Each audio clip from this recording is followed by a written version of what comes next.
This UCSD TV program is a presentation of University of California Television for educational and non-commercial use only.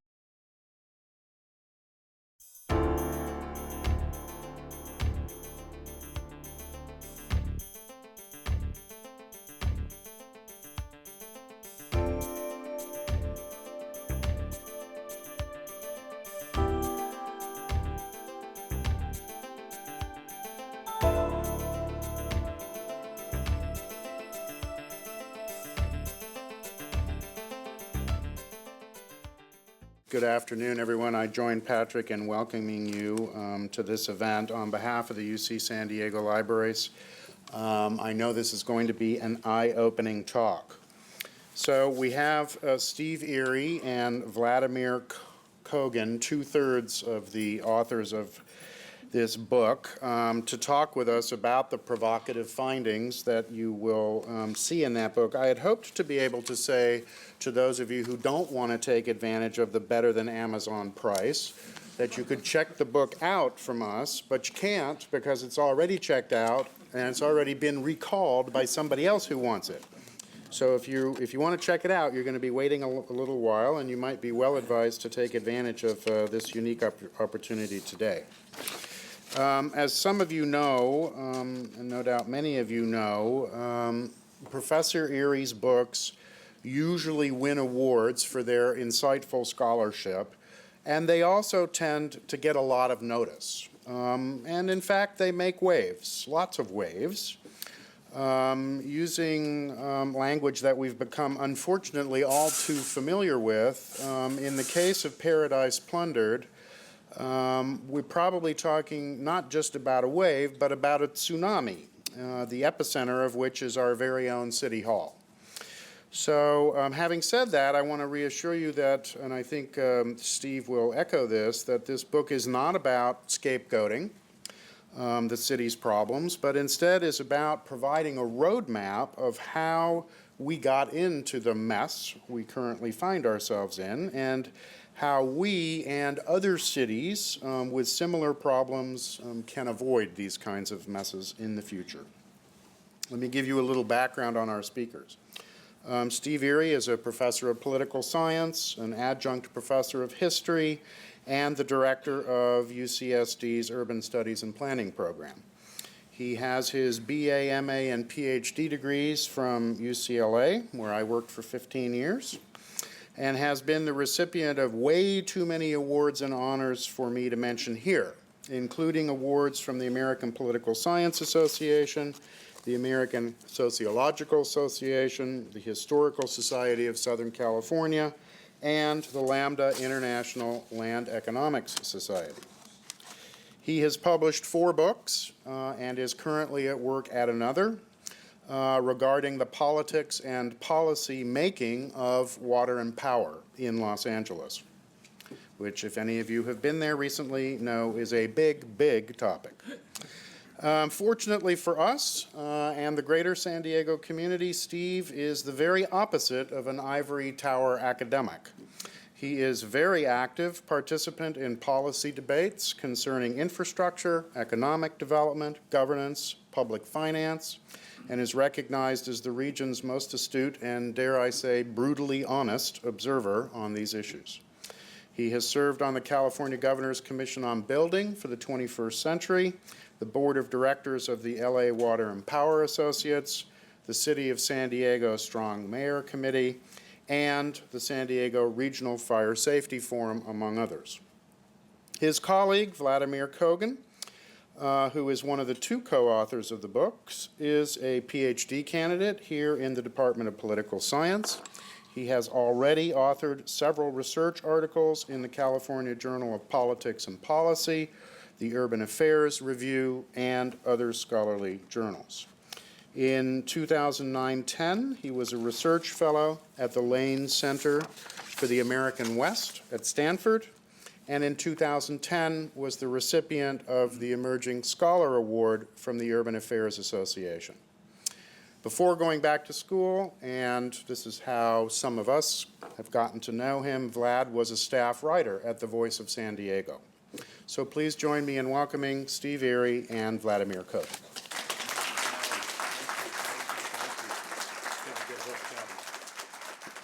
Thank you for that more than generous introduction. I also want to thank the UCSD library system for giving me the third and Vlad the first opportunity to talk about our books and their findings. I also want to thank the tenure system of the University of California for insulating me from the slings and arrows of the displeased powerful. Vlad, you're on your own. Vlad Scott, and by the way, the silent author here today, Scott McKenzie, is safely ensconced at UC Davis, a former graduate student here, now an assistant professor. He wishes us well. But Scott, Vlad, and I would also like to thank John Milton for the inspiration of our book title, Paradise Plundered. Milton's Paradise Lost, published in 1667, is an epic poem in blank verse concerning the story of the fall of man, the temptation of Adam and Eve by the fallen angel Satan, and their expulsion from the Garden of Eden. Paradise Plundered is about the fall of San Diego. Anyway, today, Vlad and I will paint a dark picture of the city of San Diego's pension system, finances, and governance. I will be the portrait painter, presenting on a broad canvas an overview of the book's content and approach.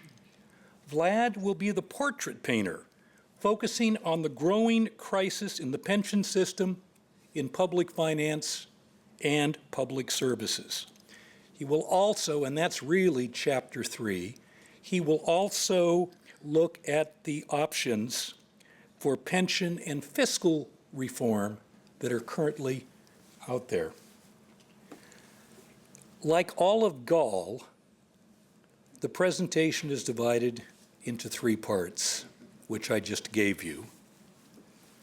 And you can't see it on this screen, so is the book. We've got 8 chapters, but they're divided into 3 parts. Chapters 1 and 2, sort of the overview and historical development.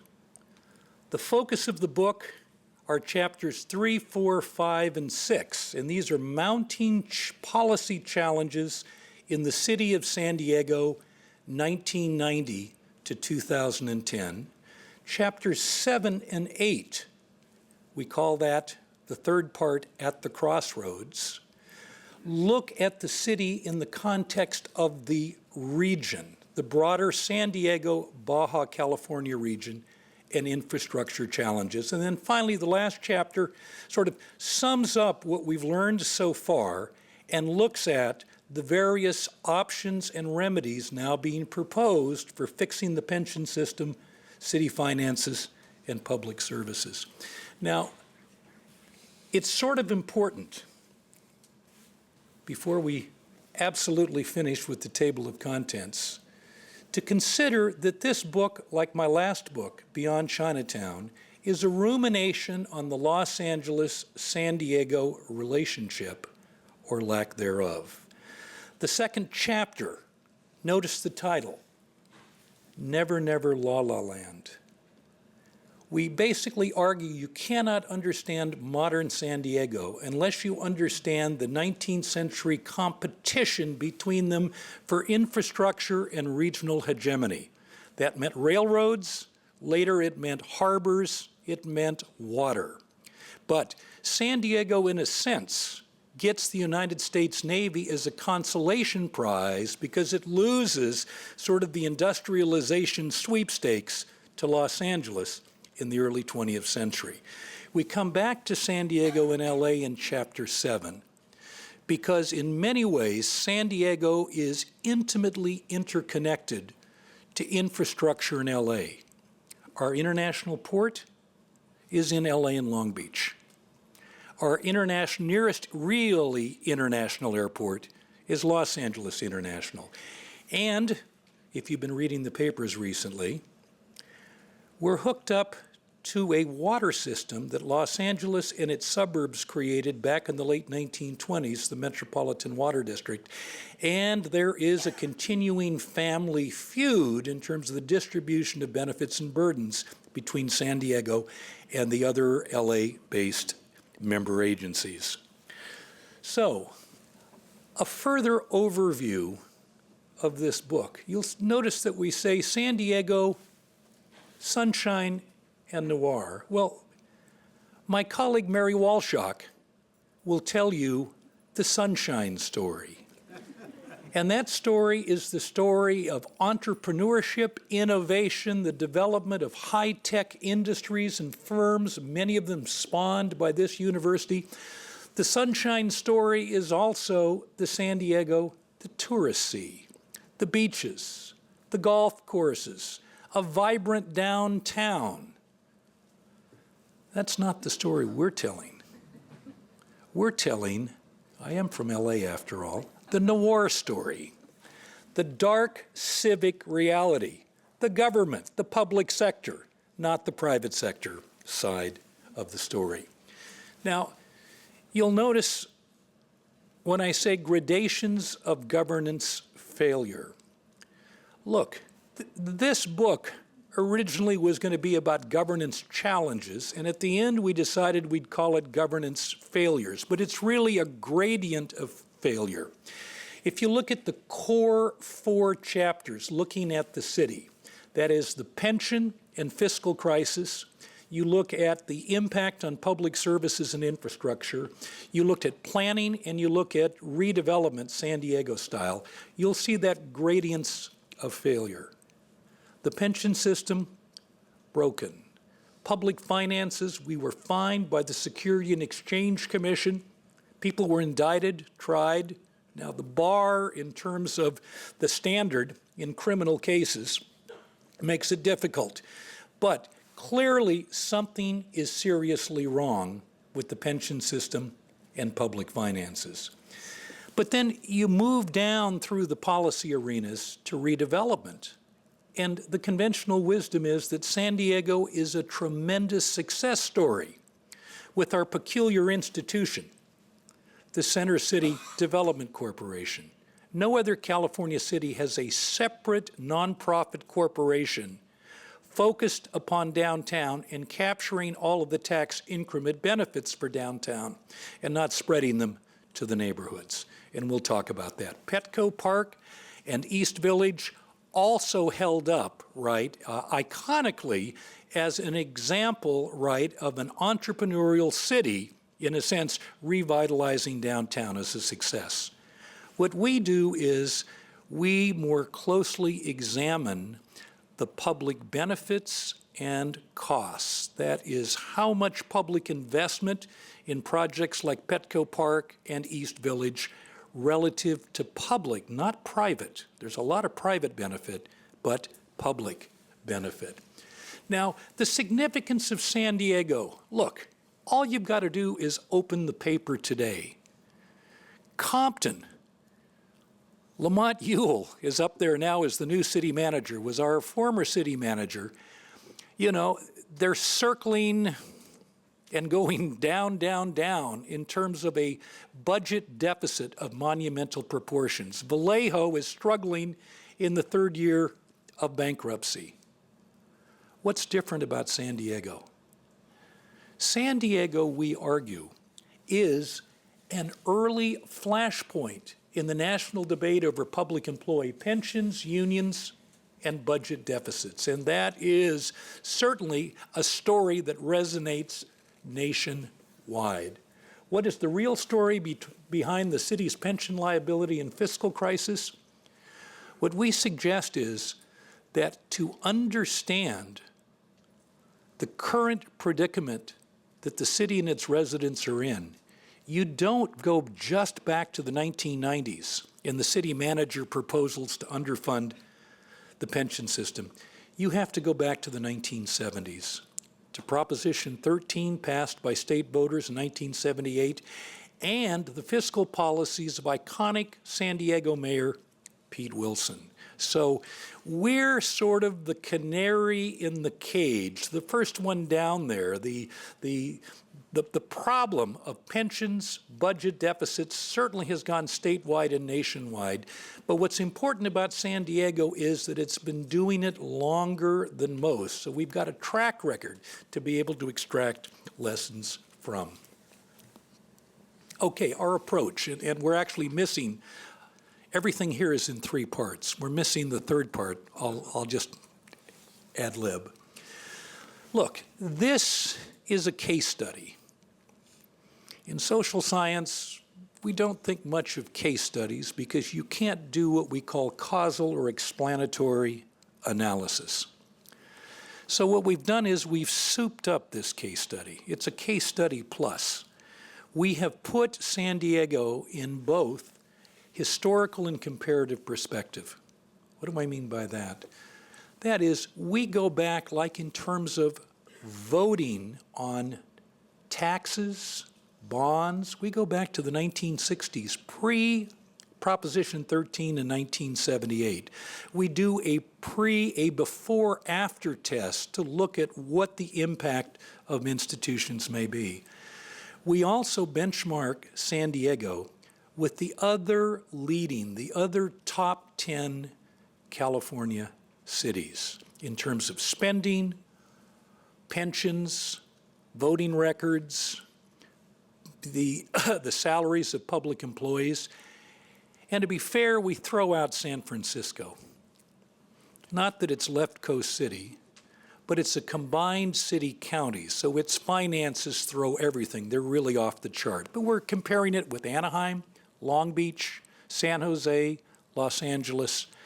And that comparison allows us to begin to make arguments about the impact of things like leadership and institutions, our so-called explanatory variables. Now, the second part of our approach.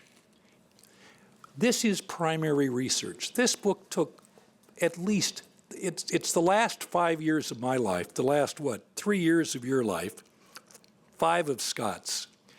This book took a long time to develop. One is, San Diego is an understudied city. There's not much of a secondary literature on San Diego. Well, hopefully with Paradise Plundered, San Diego has arrived. Secondly, we had to do an enormous amount of fieldwork and original research. We interviewed 35 or 40 community civic leaders from the left, from the right, different points of view. Very, very candid interviews. But, I don't know, in the publishing business at Stanford, the lawyers run it. Brian, I couldn't even use your name in an endnote without having a signed waiver form, i.e., a get out of jail free, no liability. But people were more than willing to share, I think, extraordinarily. There's a candidness to the interview material. We, and I'm using the royal we because most of it was Vlad, had to go through the Kroll report. You know how many dollars per page that one was. All of the public documents, right, that have sort of made things up. And then the third part of our approach, not mentioned up there, is we were participant observers. I have been an active and engaged citizen in governance debates, like over the strong mayor system, or as I like to call it, the not-so-strong mayor system. Infrastructure debates are a perpetual debate about whether we'll ever have an international airport at Miramar or any other place. Water debates, Vlad's been involved in public finance and redevelopment, debates. So in a sense, this is based upon lived experience for us. Now, San Diego government. And I'm going to speed things up now, large and small. There's a paradox to San Diego government. There are really two faces of governance in the city of San Diego. There's big government and there's little government. And here we're just comparing, right, the investments downtown, that's big government, that's the Center City Development Corporation, with small or little government, what's happening out in the neighborhoods. I want to repeat it. You can see it up here. We'll have this posted in no time, immediately afterwards. But just an example of the paradox or the disparity between what's happening to the library system downtown as opposed to in the neighborhoods.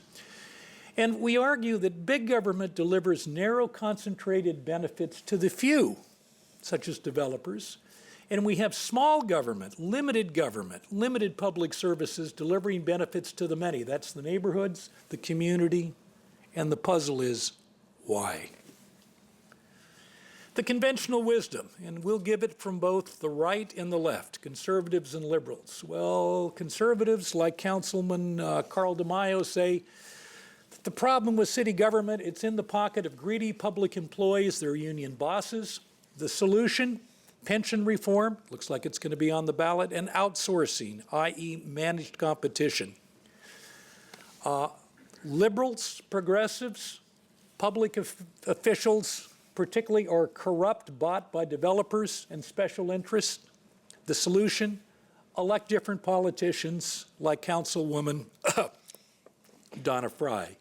And then everybody seems to agree in this town that there's too much waste, fraud, and abuse, run government like a business. But this is sort of the conventional wisdom from various points of view of what's wrong. Now, we explain things a little bit differently, partly because we put on our hats as political scientists and we say, what do rational public officials, politicians do under a series of constraints? And these constraints are sort of the drivers of policy outcomes. And we've got three of them: political culture, leadership, and institutions. And they profoundly frame, right, how we approach and resolve issues pertaining to the pension, pertaining to public finance and services, and to governance. Now, political culture. Let's take a look at that. We were amazed when we benchmarked San Diego with the other California big cities. We were amazed at how much less we pay and receive than the average. Now, it doesn't mean that there aren't a few big California cities down by us, but you look at an average. We right now spend per resident on basic city services 50% less than the average of the other California big cities, throwing the city-county of San Francisco out. There is enormous distrust of local government. In fact, studies that have been done across the country, San Diego is right up at the top in terms of high levels of distrust. And of course, there's a great irony here, because San Diego was built by big government. The federal government, the United States Navy, state government, this university, San Diego State, the community colleges, you know, there is a healthy infusion of public investment that made this town what it is. But in terms of local government, high distrust. And this has given rise to a kind of politician in San Diego that we call the new fiscal populist, Mayor Jerry Sanders and others, that basically they may be socially libertarian. They want to deliver services to citizens, but they don't want to push the envelope in terms of asking the residents of San Diego to actually pony up and pay for the services that they want. And that seems to be the dominant kind of politician in San Diego. Now, the other interesting thing about San Diego that we looked at is what we call, ultimately we call it the two constituencies problem. As San Diego annexed back in the 50s and 60s and took in places like Rancho Bernardo, we brought much of the initial suburban development within city limits. So we have a conservative, high-propensity voting suburban population north of Interstate 8, a lower propensity voting urban population south of 8. The question is, can they agree on much in terms of public finance and services? Leadership. Well, we say non-existent in the public sector. With San Diego, since Pete Wilson, and that's now pushing 30 years, excels in what we call followership rather than leadership. Which way is the wind blowing this day? But we also focus on the private sector. And, you know, San Diego has been for a while a quintessentially branch plant town. That is, not many corporate headquarters. Remember, Sempra had to come here from Los Angeles when the gas company merged with San Diego Gas and Electric, because it was a point of pride that we would have a Fortune 500 corporation headquartered here rather than in La La Land. So the thing is, though, branch plant managers don't get involved, and national and multinational corporations don't pony up and fund in terms of foundations, philanthropy, the way that homegrown corporations do in cities like Pittsburgh, Minneapolis, St. Paul, and other places like that. There are few incentives to participate in local politics, partly because branch plant managers, for the most part, are just passing through. We also have an oversized reliance on the tourist industry, which, given the fact, right, that the beneficiaries of that industry mostly come from other places, right, they have a different set of interests than industries and firms that are grounded here. Okay, and then finally, political institutions. Direct democracy. We have things, as you probably know, if you are a single-family homeowner, you don't pay for trash collection in San Diego. It's the People's Ordinance of 1919, and I've gotten into more than one argument about, well, I pay property taxes. Well, let me tell you something. Those property taxes pay maybe 5% of the true cost of trash collection. People in apartments, commercial firms, they have to pay for pay for trash collection, but not if you're a single-family homeowner. 17% of the property tax bill in San Diego goes to the city of San Diego if you're a city resident. Much of it goes to the school districts, and Vlad will talk a little bit about that. In other words, and in places like Los Angeles, 26% of property taxes collected go to the city of LA. In many other large California communities, it's 30 to 35%. We're really on the low end. That is, city services are much less funded by property taxes. School districts are much better funded in San Diego. You know, it's just a question of how the pie is divided between city, county, and special districts. And of that 17% that goes into the general fund, only a small proportion of it, right, goes for things like property taxes. That's direct democracy. And then Proposition 13, Vlad will be talking about this. I don't know if it's a prohibitive bar, but a very high bar. Just briefly, since 1995, with a 2/3 vote required for most, not all, but most tax increases, general obligation bond votes, in the other California big cities, that's in the last 15, 16 years, 60% of tax increases and bond measures have been approved, even with that high bar. You know what the figure is in San Diego? Nada. Zero. Zed. What is that all about? Anyway, I now turn it over to the portrait artist, Vlad Kogan. Thank you very much. So one of the things that motivates the book and the puzzle that Steve told you about is there's a sense in San Diego that we're a city in decline. And you get a sense of that by comparing basic service levels for core services that constituents and residents really care about. And so in this chart, we compare just a couple of these services over the last 10-year period. And what you see is a dramatic decline in basic city services over that period. So library hours have been cut, in the neighborhoods have been cut by about 25%. Recreation center hours have been cut by 1/3. And other sorts of city services, core city services like paving of streets, have gone down dramatically, and citizens and residents see this every day as they drive on the streets, as they go to the library, and as they go to the recreation centers. And the answer, the story for why this has been going on is clear if you read the paper. The reason why we're spending less on libraries, less on streets, is that we're spending more on public pensions. And you see that by comparing the portion of the city budget, the day-to-day budget that pays for city services, and what percent of that budget goes towards retiree benefits for city employees.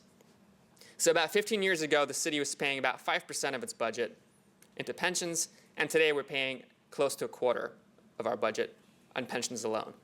And of course, if the size of the budget doesn't go up and the size of the pension slice goes up, everything else has to shrink to make up the difference. Now, these cuts have been particularly painful in San Diego because for a long time, the city has had lower service levels than other major California cities. And that trend really dates back to the late 1970s, to the passage of Prop 13, and how our city responded versus other cities. And so you see this chart where we track total city spending per resident over this period in constant dollars. And you see, starting in the 1970s, there's a big divide where the rest of California grows fast, and San Diego keeps growing, but not quite as fast. And over that 20-year period, we see a very sharp disconnect between the service levels in the city and the service levels in other major California cities. And so why are we spending a quarter of our budget to pay for public pensions? And the short answer is that there's a massive financial liability. So today, the benefits that we've promised to our city employees and the amount of money we've set aside to pay for them don't add up. And in fact, the amount of benefits we've promised is about $2 billion more than the amount of money we set aside to pay for them.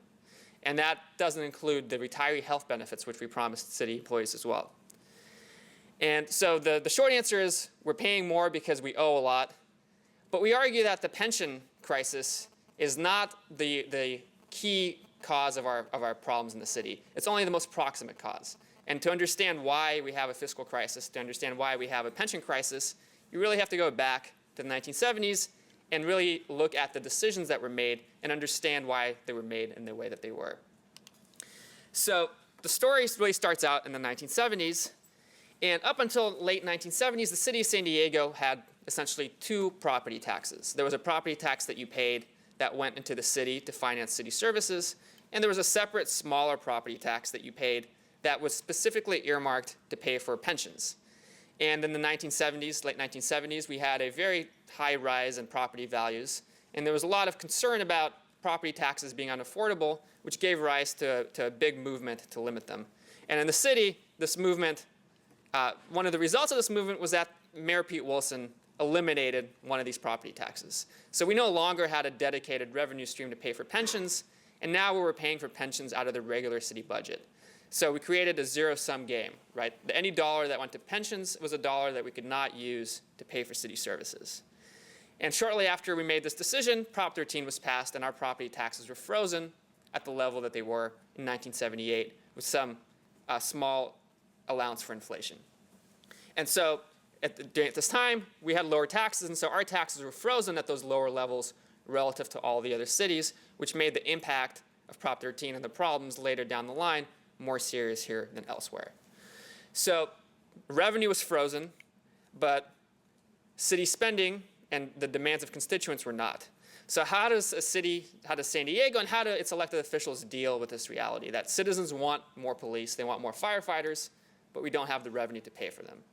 Well, one solution that the city came up with was to leave Social Security. So up until the 1980s, city employees got Social Security, they got Medicare, and as all of you know, we pay for those through a payroll tax. Half of that tax you as the employee pay, and half that tax the employer pays.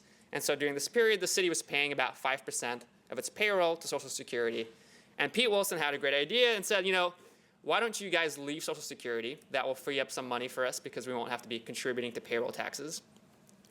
And that will also help you because your take-home pay is going to go up because you won't have to be contributing to Social Security as well. And to make the deal sweeter, to make it worth your while, if you do this, we're going to give you free health care for life. So you won't have to worry about not having Medicare because the city of San Diego will provide the health care for you. The problem is that we never actually set aside any money to pay for this promise, this health care guarantee. And as a result, we today have a $800 million liability. Now, over the years, the city employees retired, we had to pay for their health care because we promised it, and we didn't have any money. So in the early 1980s, the decision was made to start using pension money, money that was not ever set aside or planned to be used on retiree health care, to pay for this benefit. And to do this, the city came up with an interesting system. So the way we finance pensions is we as taxpayers put aside money every year. The city's pension system invests that money. And then over time, due to the magic of compound interest, we have a lot to pay the benefits when employees retire. And so to make this actuarially sound, to make this work in the long term, the city retirement system has to make a certain amount of investment returns every year. And so the long-term expectation is that we'll make about 8% a year. Now again, this is the long-term expectation. In some years, we have a good year, the economy is doing well. In some years, we have a bad year, and the economy is not doing so well. Well, in the early 1980s, the city council made a decision that if we're having a good year and we make more than 8% a year, we're going to decide anything over that 8% is surplus earnings. It's surplus, and we're going to use it for something else. So we're going to take some of that money out of the pension system and use that to pay for retiree health care. We're going to take some of that money and we're going to use that to reduce our regular pension bill. And that will free up money in the city budget to pay for other stuff that constituents want. And we're going to use some of that money to also increase retiree benefits for current retirees. And so we promised employees retiree health care. We didn't pay for it. We took a lot of money out of the pension system to do it. And we took a lot of money out of the pension system to pay for other stuff as well. And so, as you can imagine, over the long term, this was not a sound plan. And we saw the long-term implications starting in the 1990s. So there was a big recession after the end of the Cold War. Our economy locally depends a lot on defense spending, and that defense spending was cut. And so there was a budget crisis in the city in the early 1990s. We also had a very entrepreneurial mayor, Mayor Golding, who really wanted to be a senator from California. And she thought that the way she was going to run for office and the way she was going to be successful was to have a record of big accomplishments. So what were some of the things she wanted to do? Well, in 1996, there was a presidential election, and Susan Golding really wanted to have the Republican convention in San Diego because it was going to put San Diego on the national stage, and it was going to put her on the national stage. But to do that, you have to find money to pay for overtime for cops, right, who we needed to police the streets. She wanted to also build a big ballpark downtown for the Padres. And again, to pay for a ballpark, we have to find money to do it. So how do we make this happen, even as our city is going through a fiscal crisis due to the recession and our revenues are going down? And so during the same period, the city was negotiating with its employees, and there was evidence that city employees were underpaid relative to other cities in the county, and they also were not going to be happy unless they got raises. And if we didn't give them raises, we're going to have a serious recruitment and retention problem. All of our seasoned cops and firefighters were going to leave and go elsewhere. So all these things are happening at the same time, and the city manager at the time and the pension system come up with a plan to deal with all these problems together. And it's called Manager's Proposal 1.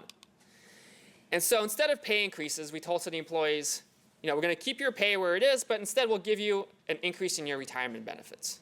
So you'll still get more money, but you'll get it later when you retire instead of getting it now.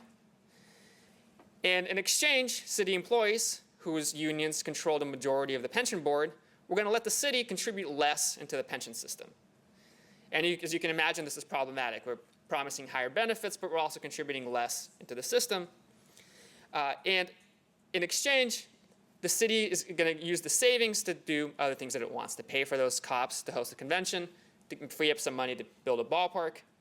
And there was a provision built into this agreement that said, we're going to underfund the system, you're going to let us do it, but if things get really, really bad, if the system gets really underfunded, we're going to make one massive lump sum payment, right, like a subprime mortgage.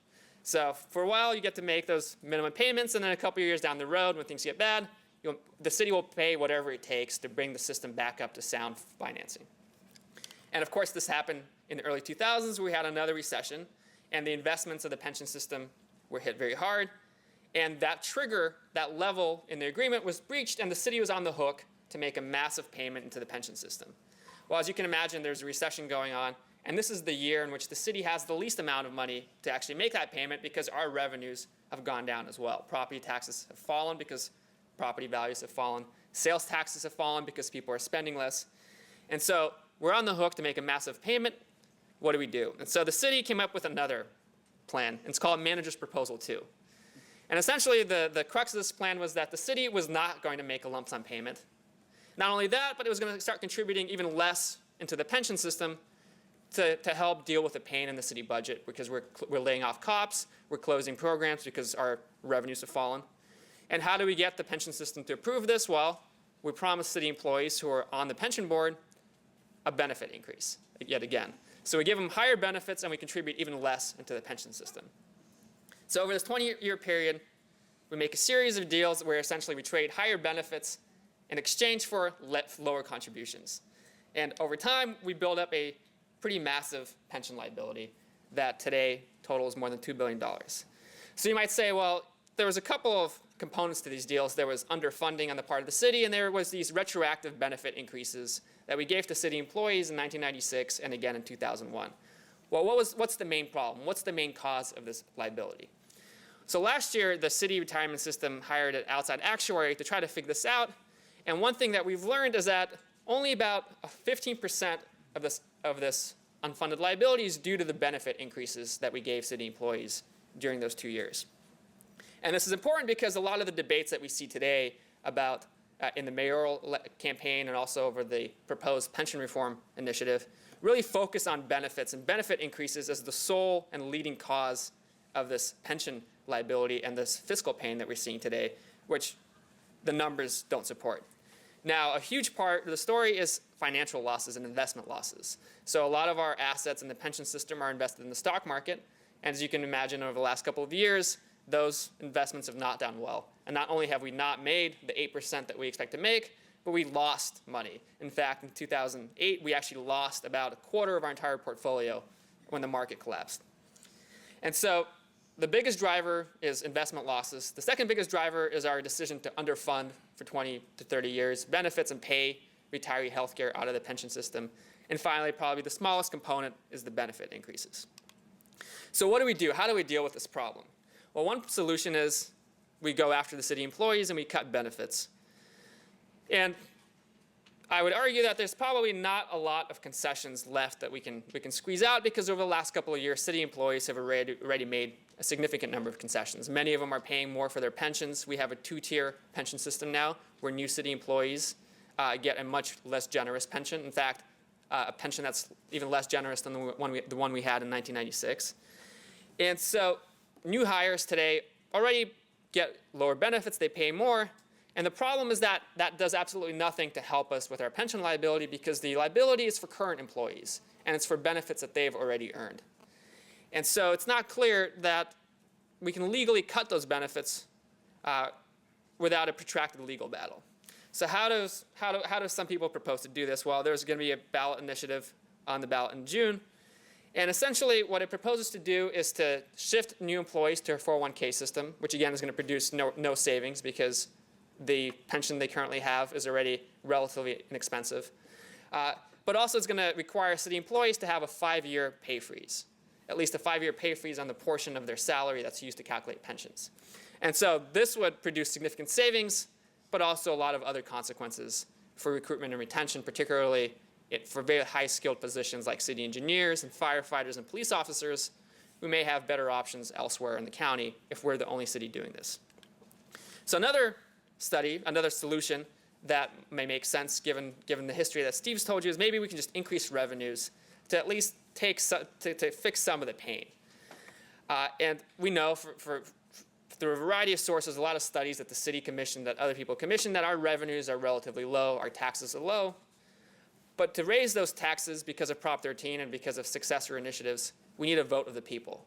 And given the recent past, it's going to be very, very difficult to get the people of San Diego to agree to increase their taxes.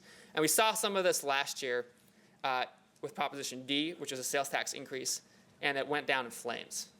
And so the only way tax increases are going to pass is if we have political support, not only from public officials, many of whom do not support tax increases, but also from a business community. And as we saw in Prop D, some of the leading interests that oppose this tax increase were real estate industry, restaurant industry, and car dealerships, because they were the industries that would have gotten hit the most with the sales tax increase. So it's going to be very difficult to pass, and given this massive pension liability, it's going to be a very difficult public relations problem, Because how do you get city residents to pay higher taxes when, looking down the road, they expect all of that new money to be eaten up by a higher pension payment? So they're going to pay more, and they're not going to get anything for it. So maybe the solution is to file for bankruptcy. And there are some folks out there, like former city attorney Micah Geary, who advocate this. And this solution, too, is problematic in other ways. So first, it's not clear that we're actually insolvent in the way that the bankruptcy law defines insolvency.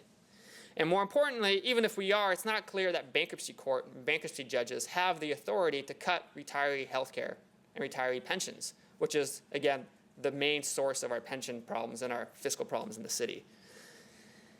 And if they did do this, one thing that the bankruptcy law says is you have to be fair. So if you're going to cut somebody, you have to cut everybody. So bankruptcy is not a scalpel, it's really more like a machete, right? So if you go after pension benefits, you're going to go after everybody else, including people that own city bonds.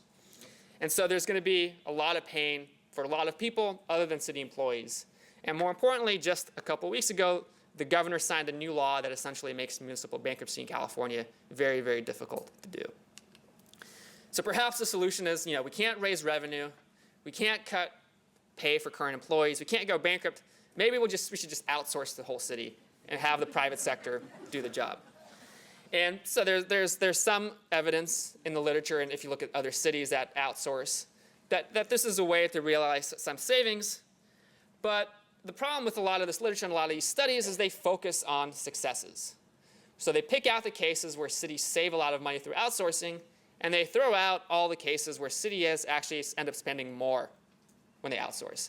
And so if you look at the whole universe of cases, about a quarter of all cities that decide to outsource actually a few years later then decide to insource again because they realize that outsourcing was a bad deal and cost them more. And one thing that we know is that to do outsourcing right, to do it well, you need to have very, very good, very tight contracts that define exactly what we want, exactly what service levels have to be maintained, and we have to have very good oversight to make sure that our private sector partners are doing what they promised.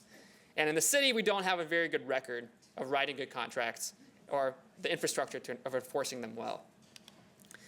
So we have this massive liability. We have a lot of pain for all city residents. What's the conclusion? What's the takeaway from our talk, at least? There's a lot more in the book that is perhaps less pessimistic. Well, who deserves the blame for the problems that we have in the city? And there's certainly a lot of blame to go around, but we argue the main perpetrators, the main criminals are really the people here in the audience, and the people more broadly, it's the voters. And so for a long time, city officials have used the pension system to fund city services, to fund other sorts of things, because this was the only way they can find the revenue they needed to deliver to voters what the voters wanted, which was more services. And given this reality, any solution going forward, any way to solve this problem is going to be painful. It's going to be painful for everybody. So it's not only going to be painful for city employees, who are certainly going to have to make more concessions, but it's going to be painful for city residents who are going to see their service levels cut in the near future.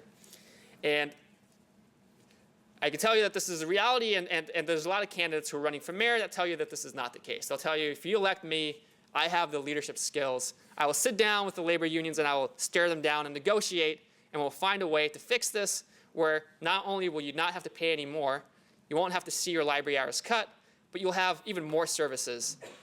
And we want to suggest that this is probably not the case, and this is probably not a realistic strategy going forward for the city. So thank you.